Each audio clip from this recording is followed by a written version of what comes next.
You look at your screen today, a sea of green and red flickering in the palm of your hand. You feel a sense of security. You've been told the market is a ladder, a slow, steady climb toward a comfortable retirement. You've been told that if you just hold on, the system will protect you. That feeling of safety is a curated illusion. Right now, in the high-frequency shadows of Wall Street, there are players who don't care if the world builds anything at all. They don't profit from your growth. They profit from your panic. Before supercomputers and millimeter-wave lasers executed trades in microseconds, there was a flesh and blood machine, hunting for the exact millisecond human greed turned into human terror. He was the original algorithm, the descendant of a ghost who haunted the canyons of Lower Manhattan a century ago. A man who realized that while hope is a slow build, fear is a landslide. And in a landslide, the man at the bottom with a shovel makes a fortune. Let us open the case file on Jesse Livermore, the boy plunger. Let us reveal the shadow behind the greatest tragedy in financial history. In the autumn of 1929, the air in New York didn't smell like wood smoke. It smelled like burnt offerings. For nearly a decade, the American public had been locked in a collective hallucination. They called it the New Era. Economists at Yale and Harvard wrote papers claiming stock prices had reached a permanently high plateau. It's the same siren song you hear before every bubble bursts. The delusion that this time, the rules of gravity have been repealed. But Jesse Livermore didn't listen to songs. He listened to the tape. To you, the ticker is a digital line at the bottom of a screen. To Livermore, it was a physical manifestation of human psychology. A ribbon of paper, thin as a shaving, spitting out of a glass-domed machine with the rhythmic clack-clack-clack of a telegraph. He sat in a locked office, miles away from the floor of the New York Stock Exchange, surrounded by silence. He didn't want tips. He didn't want insider information. He knew the most dangerous thing in a market is another person's opinion. By 1929, the market wasn't just an exchange. It was a casino where the house had given everyone a line of credit they couldn't afford. This was the era of buying on margin. To understand the hunger of 1929, you have to understand the trap. Imagine you want to buy a house worth $100,000. Today, you might put down $20,000. In 1929, the banks were so drunk on optimism, they let you buy $100,000 worth of stock for just $10,000. The other $90,000 was a loan from your broker. As long as the stock went up, you were a genius. But if that stock dropped even 10%, just a tiny tremor, your entire $10,000 was wiped out. You'd get a margin call, a demand for cash you didn't have. Jesse Livermore saw this. He saw a skyscraper built on a foundation of toothpicks.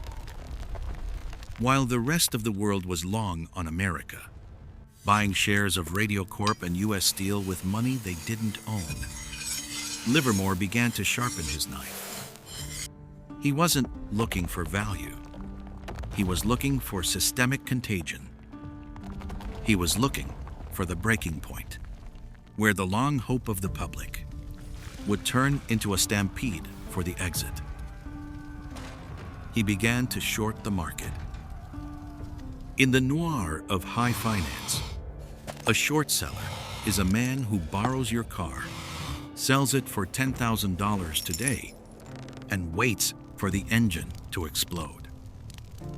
Then, he buys it back for $1,000 next week, returns the wreckage to you, and pockets the $9,000 difference. It is a bet on failure. It is a bet against your neighbor. As the calendar turned to October, Jesse Livermore prepared to make the biggest bet in the history of the world. He didn't just want to participate in the crash. He wanted to own it. To understand how Jesse Livermore broke the back of the American dream in 1929, you have to stop thinking of the stock market as a place where companies are built. You have to see it as a high-stakes game of Russian roulette played in the dark. Livermore wasn't interested in the game. He was interested in the exact moment the chamber clicked. In the late summer of 1929, the public was buying shares of Radio Corporation of America, RCA, at nearly $500 a share, a price entirely detached from reality.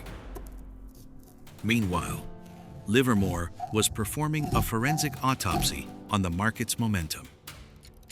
He used a technique he called tape reading. To a modern trader, this is order flow. For Livermore, it was visceral. He watched the ticker tape not for the numbers, but for the friction. If a stock hesitated on good news, he knew the buyers were exhausted. The engine was out of fuel. The mechanism he used to weaponize this exhaustion was the short sale, the most ruthless maneuver in finance. It turns tragedy into a dividend. Livermore didn't just passively place a bet. He executed an active heist. He borrowed gravity. Here is the anatomy of the kill.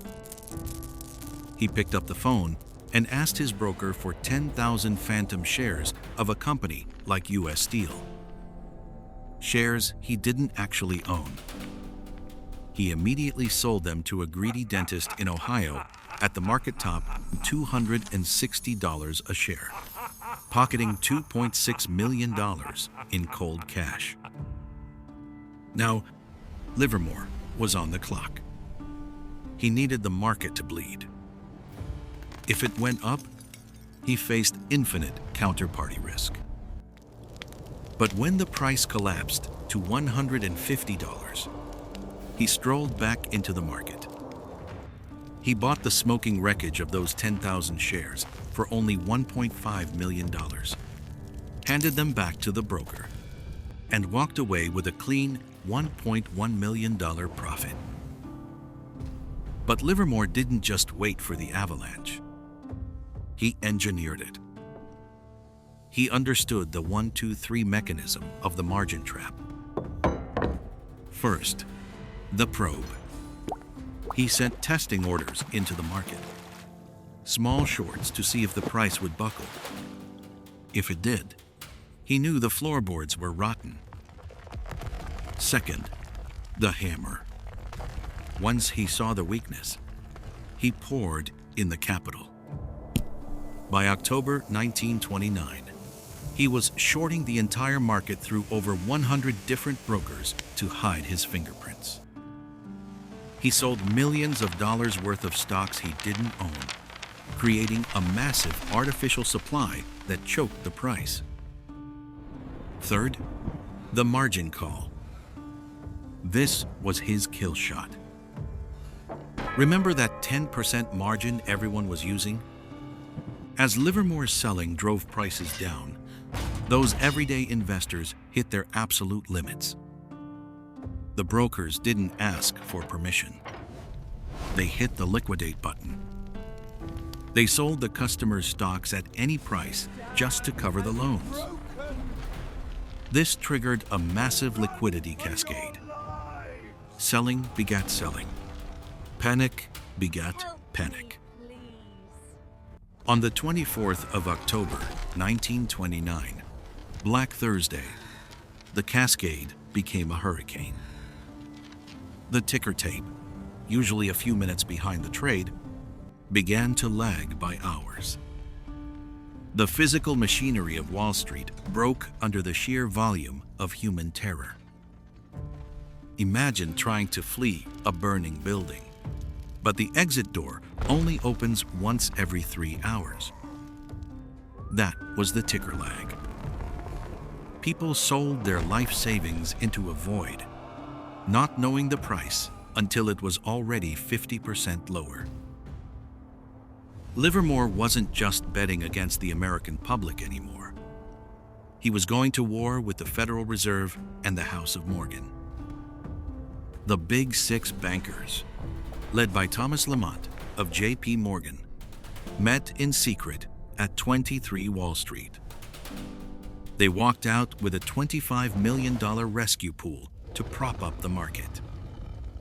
A desperate attempt to engineer a dead cat bounce. Livermore sat in his office at the Squibb building. Cold, clinical. He looked at the tape, smiled, and shorted Morgan's rescue money, too. He called the bluff of the most powerful men on earth. He knew their pool was a teacup of water thrown at a forest fire. By Black Tuesday, October 29, the capitulation was absolute.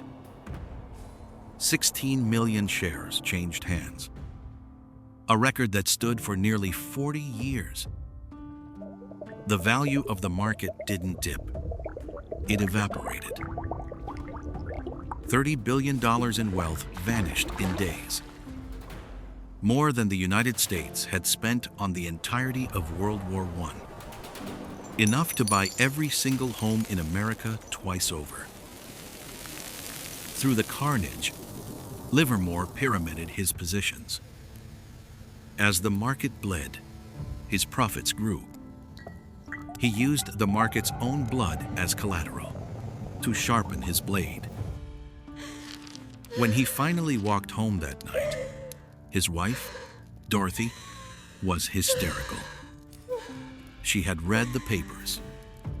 She saw the reports of traders jumping from the windows of the Ritz-Carlton. She was packing her jewelry, assuming they were bankrupt.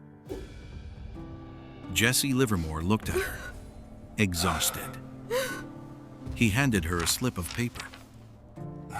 Not a bankruptcy notice. A ledger entry.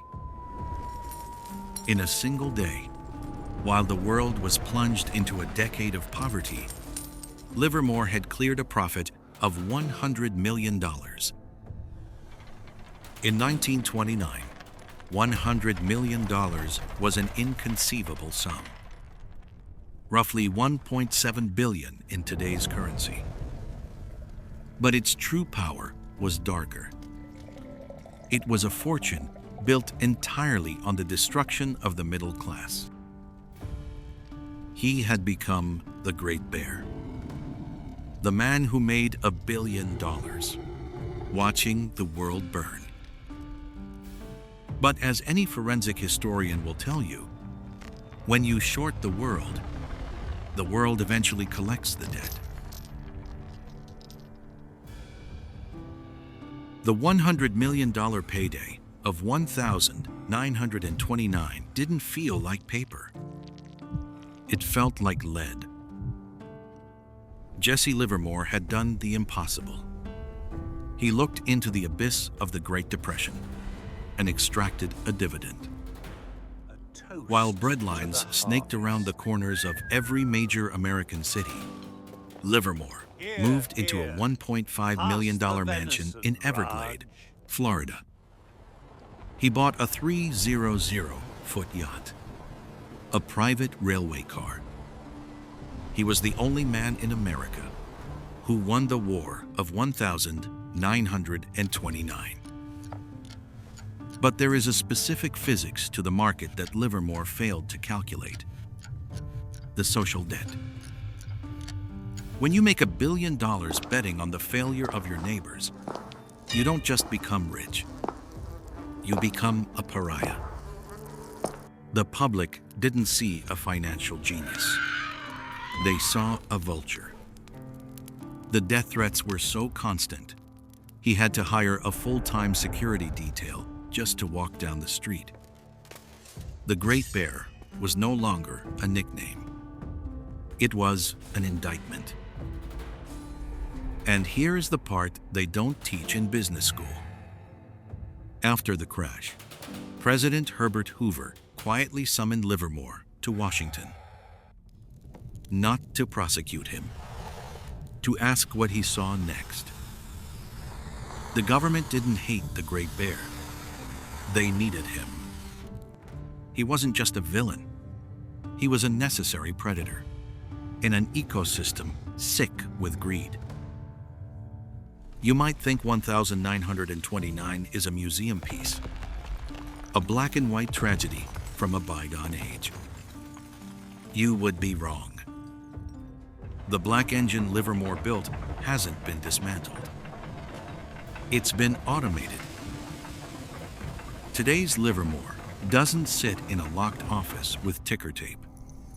He sits inside a server rack in Mahwah, New Jersey, 4 milliseconds closer to the exchange than you. It's called latency arbitrage. Your order hits the market. His algorithm sees it before it fills. He buys first, then sells it back to you a fraction of a cent higher, millions of times a day. It's not a bet against the market. It's a tax on your optimism. We are still living in a margin culture. The system still encourages you to buy what you can't afford, waiting for the next great bear to pull the rug. Markets can remain irrational longer than you can remain solvent. But they cannot ignore physics forever. A short seller doesn't create the crash. They simply reveal the rot that was already there. Let's settle this in the ledger of history. Was Jesse Livermore a predator? Or was he the only honest man in a dishonest market? Here is the uncomfortable truth history tries to hide.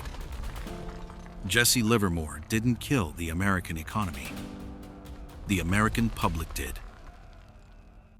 He didn't force everyday people to take out loans they couldn't afford, to buy stocks they didn't understand. If short sellers disappeared tomorrow, would markets be safer? Or would the bubble just grow bigger before it detonates? Jesse Livermore's end was as clinical as his trades. In November 1940, in the cloakroom of the Sherry Netherland Hotel, the man who had mastered the psychology of the world realized he could no longer master his own. He wrote a note to his wife calling himself a failure and took his own life. He had $5 million in the bank at the time, a fortune to anyone else. But to the man who once held the world's debt in his hands, it was a rounding error.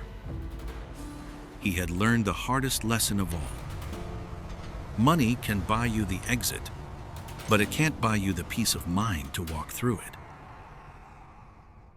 Today, as you watch the charts flicker on your phone, ask yourself, is the long hope you've been sold built on a foundation of production? Or is it just another skyscraper of toothpicks? Somewhere, in a server farm or a glass office, there is a modern-day Livermore watching the friction of your panic, waiting for the moment the music stops. The question isn't whether the market will crash again. The question is, When the landslide starts, will you be the one under the rubble or the one holding the shovel? Because every debt must eventually be paid.